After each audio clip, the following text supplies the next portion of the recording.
So the second leg against Northampton, we got a little bit complacent, I'm not going to lie. I did actually weaken even further than I did the first time around, in fairness. Turned it around though, 3-1, 12-1 aggregate. So there's a Carabao Cup final on the cards, however there is some bad news.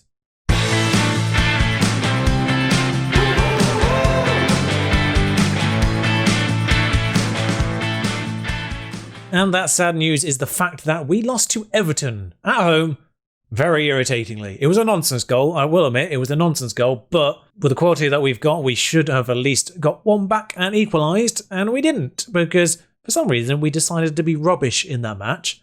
It was actually a fairly even game on paper all told, but we've lost a game, it's sad news. We can break the record perhaps, of course, still at the end of the year. The most wins, I've checked the records, it's 33, and the most points is 103, same year, Manchester City. The last one here at the bottom here, 24-25, that season there, is when they achieved that. So 103 points, that's the target now, I guess. Let's see if we can get there. Carpentier top of the goals, second in the average ratings. Cantoro joined top for assists again. Just going about his business as always, without really much fanfare. And Christian joint top on clean sheets. Mancia, by the way, Norwich's goalkeeper, up there as well. They're now third. Teams behind them in a game in hand. But even so, unless Tottenham win 4-0, Norwich can be at worst fourth.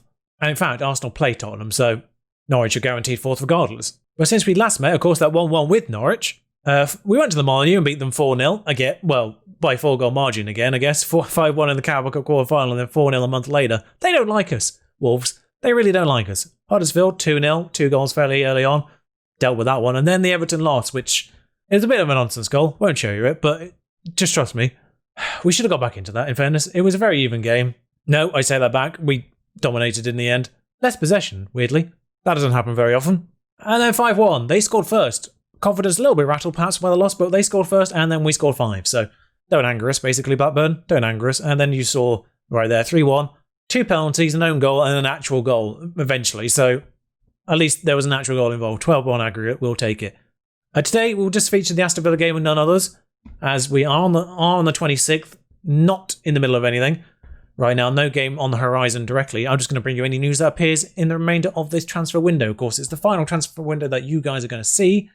Big news elsewhere. Marvin Bracker, the excellent player that was at Hoffenheim that I've highlighted a couple of times in the past, has gone to Bayern Munich.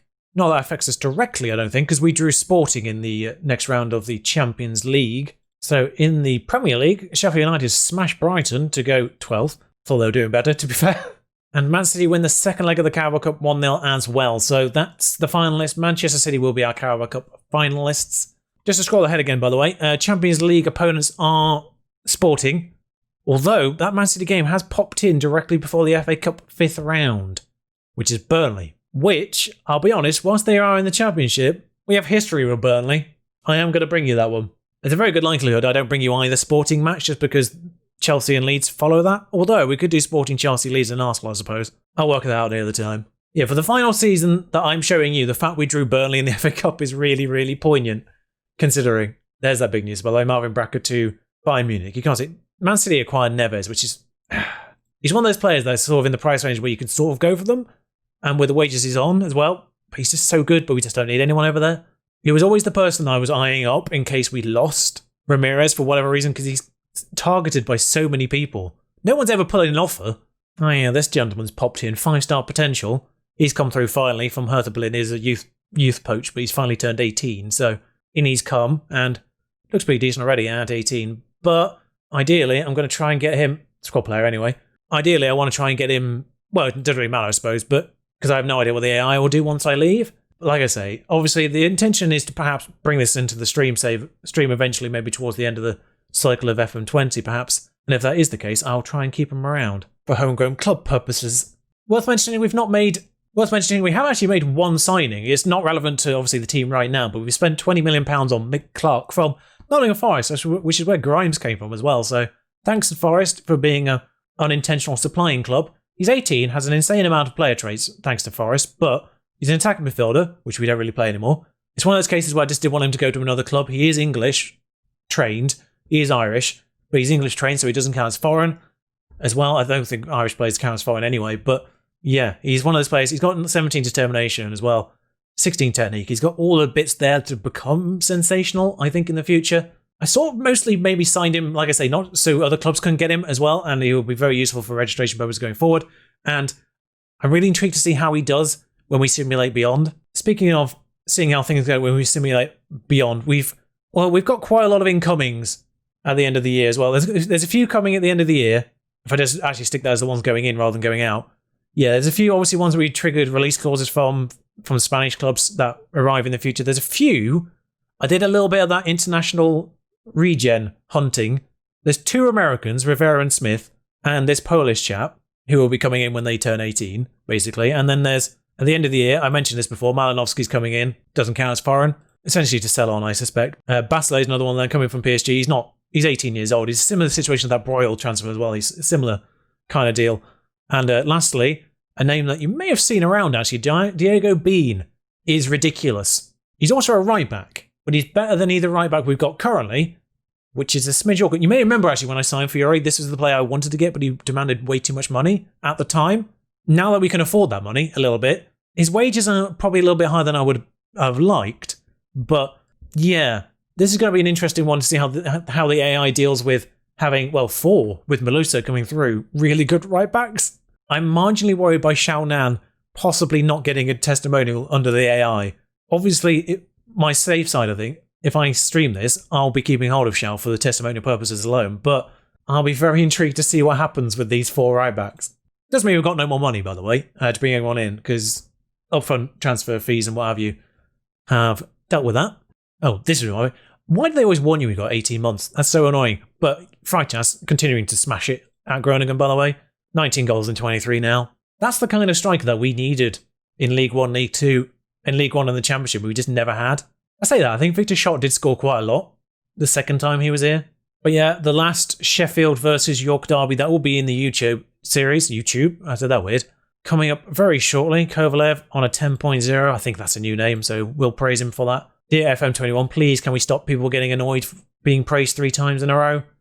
Such a dumb thing. As if any footballer in this day and age, particularly, would ever get offended at being praised for something. In case you've seen this transfer there, joins Colorado.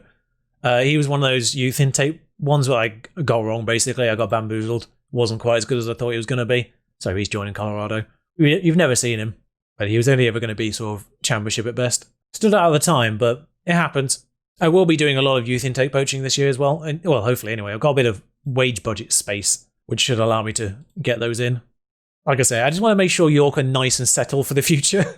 There's one I really want to see, and that's Garmendia, who for some reason is now unscouted again, but his transfer fee his release clause was massive, 33.5 million.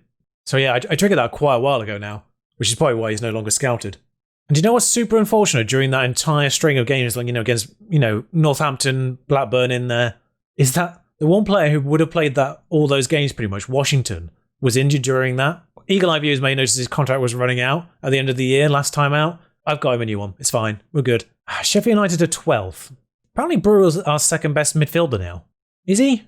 Could be. He's played 2 in a row though, so step out, mate. Might be fit for this, but he has played 2 in a row. Same with Kovalev. And the goalkeeper. Nearly forgot that one. Godoy's not quite back yet, so Gonzalez for Harvey. Ramirez needs to be on the bench. And yeah, that's sorted now then. So lineup for Sheffield United is Christian, Saxton, Rowena, Azata, Fiore, Grimes and Vidarson, Carpentier, Cantoro, Gonzalez and Dahl, who's now started a fair few games this year. As a result of all this, 19 finishing on a 19-year-old. He is going to be bloody ridiculous. But we'll submit that team and we'll play Sheffield United here and now. Still got a few real players. That's obviously not Andy Robertson. So this episode is obviously a little bit more chit-chatty than normal ones. Dewhurst in their goal, of course, England's number 4 now. So I built that up as if he was number 2, and then I remembered, no, he's not. No, actually, I think he actually is number 2. I'm thinking of, I thought there was a penalty about to be given there, that's why I stopped. No, I think Dewhurst is still number 2 for now, although it might have actually dropped him from recent, he was number 2 during the last tournament. I think I may have dropped him since, for younger players coming through. There's one at Cardiff. I don't know why the Welsh clubs keep getting these English goalkeepers, because Charles Baxter started at Swansea. And then now there's one at Cardiff. And then England's third choice is at Southampton, I think.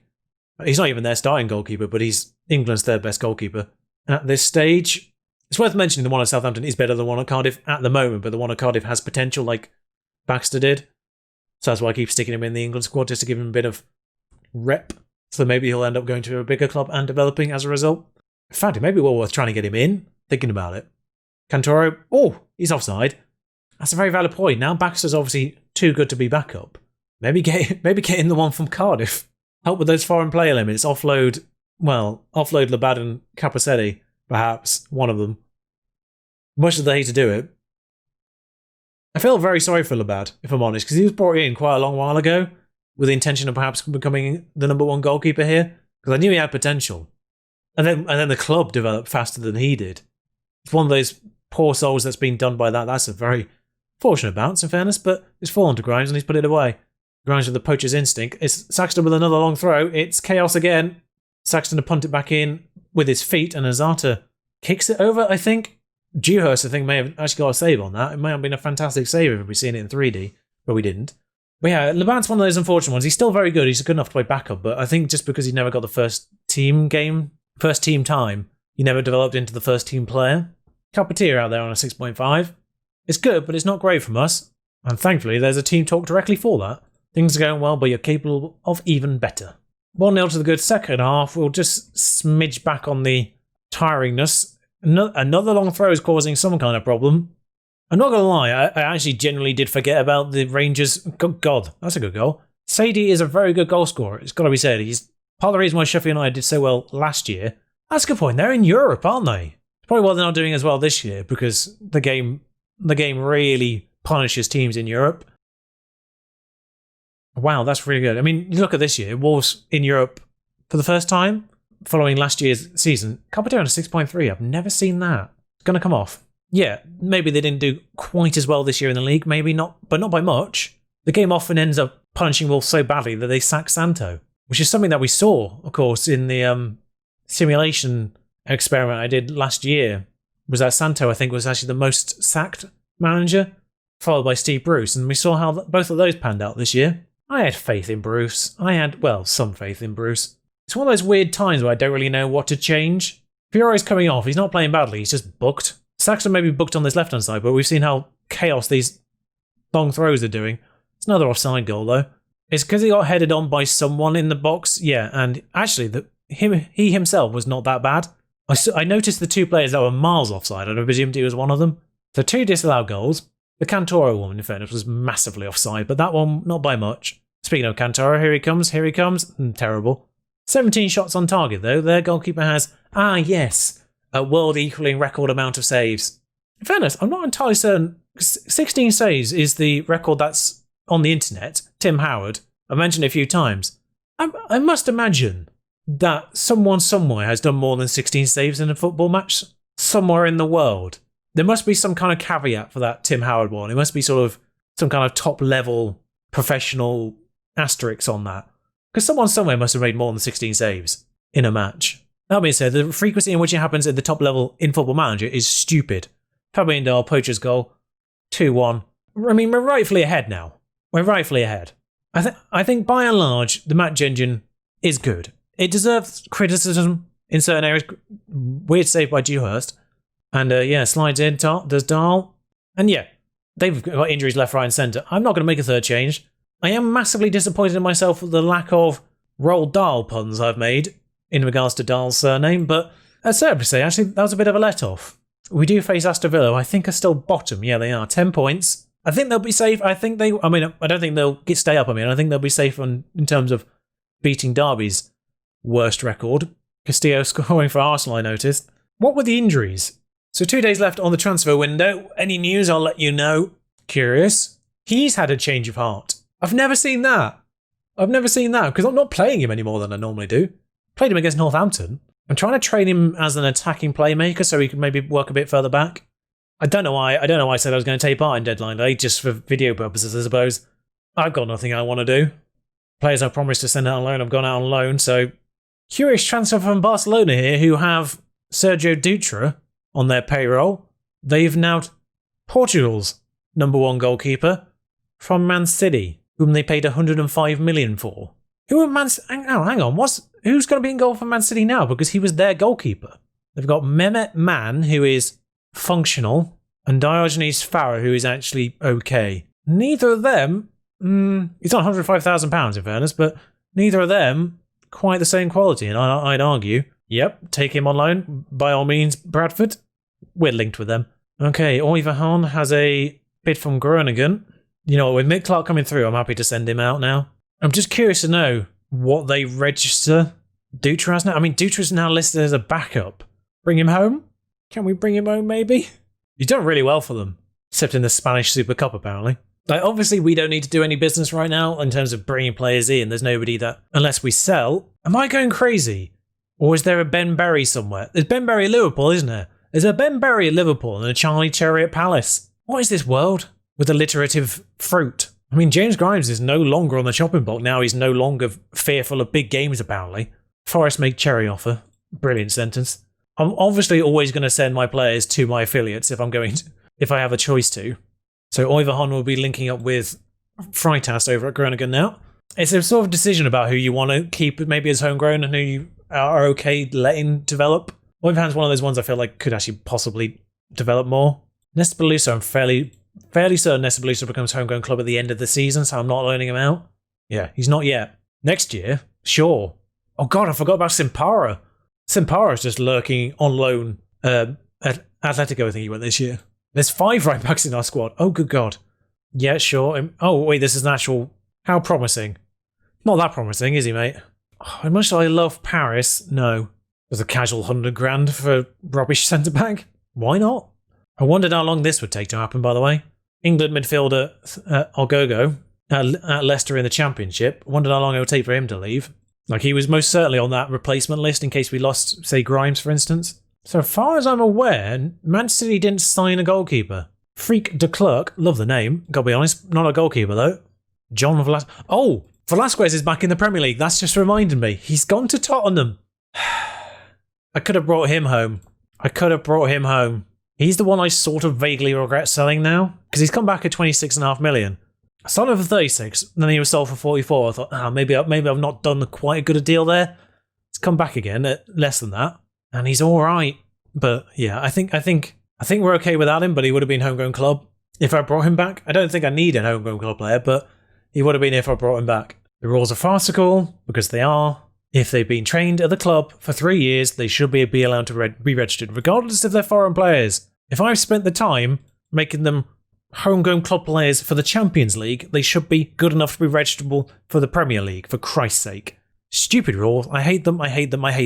Anyone who says foreign player limits is not the worst Brexit is lying or deluded. One of the two.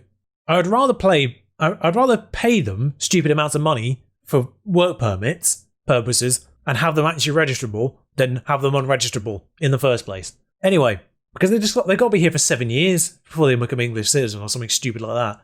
Anyway, though, next time back, we already know what it is. Carabao Cup final, Manchester City, along with the Burnley FA Cup match, should time allow. Actually, looking at it, I could do the Sporting first leg with Man City and then the FA Cup with Liverpool that follows. But we have played Liverpool already this year, so yeah, Man City and Burnley, in the interest of just getting through it a little bit quicker. Man City and Burnley, because I'm sure there's going to be plenty more games towards the end of the season. So rather than waste our time on the early rounds of the knockout bits, hopefully that should go all right. I'll see you for Man City and Burnley. Until then, ta-ra.